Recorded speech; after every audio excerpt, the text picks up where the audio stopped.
Good morning, good afternoon, good evening to East Central Missouri and the world, and welcome to the James Strong Show podcast, podcast number 232. Thank you for joining us. Thank you for making us a part of your day. I appreciate it. This podcast was recorded on the evening of Wednesday, August the 18th, from the James Strong studio in Western St. Charles County. And for the first time in quite a bit, we have a guest via the long lines. James Greyfalcon, how are you, sir? Pretty good. How you doing? Very good. Thank you. Thank you for taking time out of your busy schedule to share some musings on the Strong Show. I appreciate it. Oh, anytime. It's always up for it. Now, a little while back, you and I had dinner, and we talked about a variety of things. And one of the things I kind of wanted to mention, but we just got off on all kinds of different topics, so I wanted to bring it back and talk about it on the podcast, was radio in St. Louis. And recently it's become very strange. And I don't know why this has happened. It's almost like right after Rush Limbaugh passed away, the conservative talk format in this area just went crazy. Absolutely. Now, once upon a time, I know you spent some time in radio on 97.1. You were Yes. a frequent guest, co-host, what would you call it, on Jamie Allman's show? I started off, I was actually part of Dana Lesh's show. Okay. As a contributor. When she was local. When she was local, yeah. Did that for about 5 months. And then she changed their time and changed that whole thing up. And then Jamie brought me on the following month. And I was with Jamie from 2010 to 2017. It's a long time. I was actually, so for the first 4 years, I was in the studio, for about an hour and a half every Monday. I was, worked a few of their, quickly into the 97.1 thing when, at the time, Jamie was looking for somebody who had insight on the Tea Party but wasn't consumed by it, because that's what happened with Dana Lesh's show. Conservative Talk Radio blew up at that time. Laura Ingraham, Sean Hannity, Bill Riley had been holding it down. Mark Levin got huge. Glenn Beck became a megastar. History. And thing going on in St. Louis where everyone wanted to be on their air, and trying to get on the air. They actually asked me. I'd never asked to be on it, so I'll be happy about that. But like you said, things have changed a lot since then. And once upon a time, if you heard it on the radio, you could probably take it to the bank that it was true. I'm thinking back in the KMOX days, the At Your Service days, when Jim White, Ann Keefe, Jack Carney, Bob Hardy, Bill Wilkerson, Wendy Weiss, when all those folks were the voice of St. Louis. They weren't going to talk smack. Occasionally they'd give their opinion. They'd say, hey, look, this is my opinion. This is what I think. But for the most part, if you heard it on the radio, it was going to be true. Not so much anymore. No.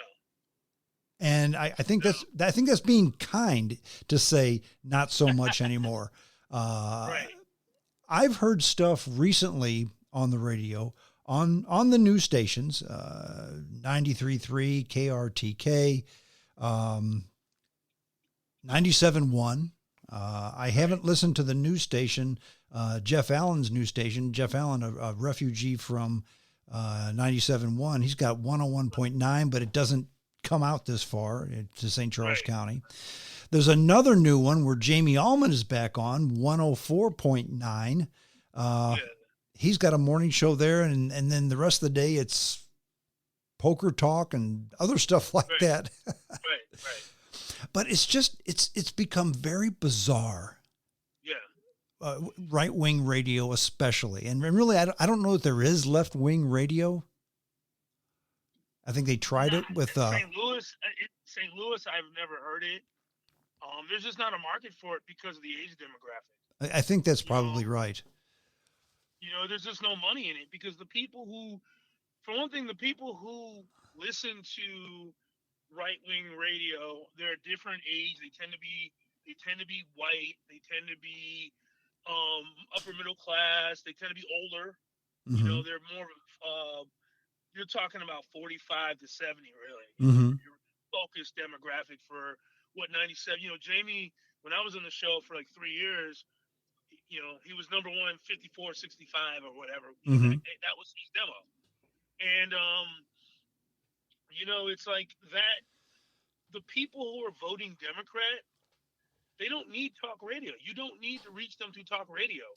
Their cultural outlets, their personal interaction, their world will amplify whatever. They're not going to turn on and listen to a talk radio host like a 22, 23-year old, you know, mixed South City person who just graduated college. They're probably not interested in the liberal Laura Ingraham because they don't really trust them either, you know. Yeah. Um, and so it's a completely different intellectual framework. Whereas the demographic that listens to Laura Ingraham, they trust Laura Ingraham, and they expect something from her. And conservative talk radio has always had a different model, though. Mm-hmm. It's always the conservative talk people, and this is how I got involved in 97.1. I went to see Laura Ingraham early, like April 2009, and I found out you were there. I was there. Yeah. So I went up and spoke because I found it very interesting. I was never really considered myself a right wing person, but at that time, conservative radio was fun. I think. It was. It, Dana Lash, Jamie, Laura Ingraham. I loved Laura Ingram's show. She was conservative. She was very conservative, but there was a certain joy. There was a certain happiness that they had. There was a certain community connection they had with the listener. They actually spoke to you as a listener. Left leaning radio never did that. They would never, because it's just not their thing to do. It's not the same kind of mentality. Well, it's interesting you say that because they had left wing radio. I think they called it Air America, and they had Al Franken was on there. There were some others, but it was. Here's why it didn't work. Here's why it didn't work because, and let me know if this sounds familiar, because it was the same people getting on there spouting out the same thing. They were they were zealots. They were this guy's bad, this guy's good. We're smart, you're stupid. It's this way, it's not the bad way, and they didn't even talk about facts. That's why left-wing radio failed. Newsflash. That's what right-wing radio has become. Yes, absolutely. And I mean, no, go ahead. No, right wing radio, I can't listen to it. You know, I actually spent some time trying to listen to a little bit of it before this show. Every couple of months, I try to listen to a little bit of it, but it's physically grating to me to the point where I don't even feel like I'm learning anything about the other side or whatever other side is, because I do not feel the Democratic Party, and I desperately look for Republicans to give me a reason to vote for them, and they keep screwing that up too. Yeah. I never know what I'm going to do until the election comes, because but anyway, but the thing that I notice about left wing radio, and the big problem with it is, and why the right always did better, is it's not just because of the age demographic. It's because of the fact that conservative radio does for older people what younger people get from their own personal cultural preferences. Younger people are just generally going to they're going to listen to their music, they're going to watch their TV shows, they're going to plug into their own matrix. Whereas like a younger person might listen to Slayer or DMX. Talk radio became the Slayer for that group. You know what I'm saying? They became the rock stars, and they provided, like, you could tell, like, they weren't just giving facts. There were certain techniques that they all had. I don't know if you noticed this, but one of the techniques they had, and I noticed it being in the studio with Dana and Jamie, and it was really interesting. They have this thing where they start talking, and they start talking about an issue, and then they start sounding like they're really actually angry, and they start talking louder and louder to the point where it's like they build to a crescendo right before the commercial break. And they used to do that a lot. Levin did it. Jamie did it. Dana did it. And I realized that had to be a technique someone taught them because they were all doing it in the exact same way.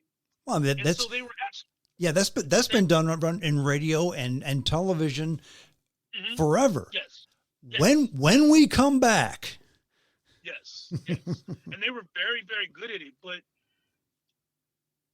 back when I was involved with them, local conservative radio, they were part of your community. They would go out and meet you and hang out with you and interact with you, and they go, they were approachable, even though they were big name people and they were effectively famous. They were also accessible.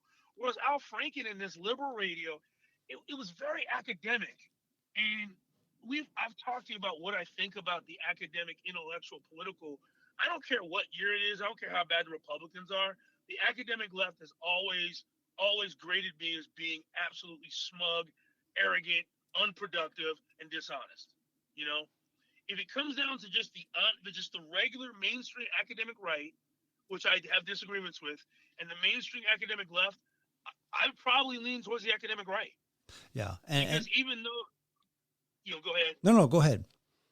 So even though if I disagree with the academic right, I don't feel like they're as brutish. The academic left has, ever since the 70s, I know it's in the early 90s, there's this brutish disregard for people's ability to think that the academic left has had. I don't know if they always had it. I'm assuming they had, but that's the difference.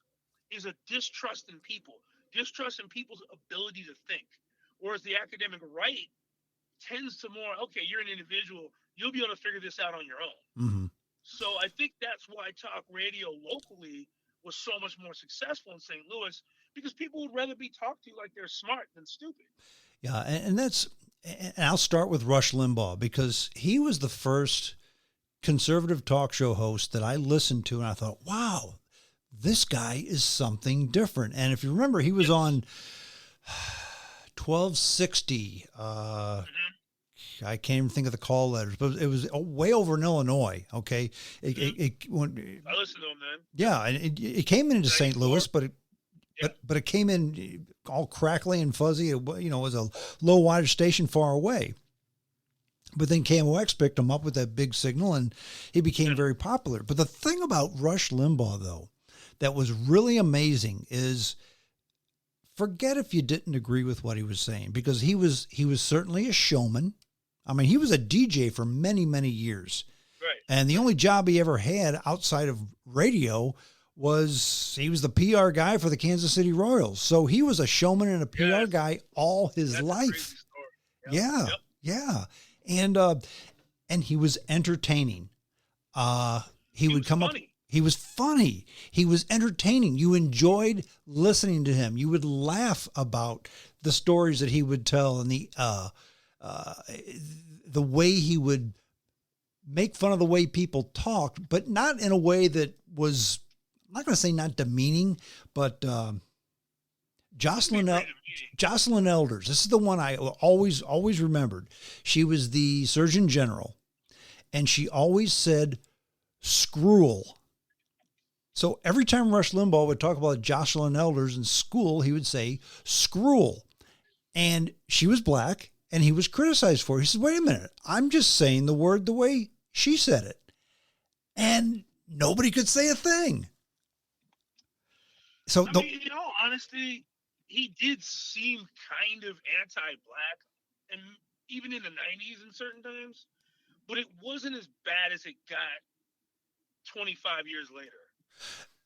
The beginning Rush Limbaugh was certainly different than the Rush Limbaugh at the end. Maybe it had to do with his illness. I don't know. Yeah, but you're right. He would say about affirmative action and all that. You listen to go, wait a minute. There was he still had that far right kind of cultural sort of that cultural old world mentality on certain issues. Mm-hmm. Sure. But like you said, it was mostly vaudeville. It was mostly like, it was tongue in cheek. It wasn't the alt-right. Like, it was him trying to get a rise out of people. Exactly. And he stayed on he stayed on that line. He stayed on the right side of the line to where like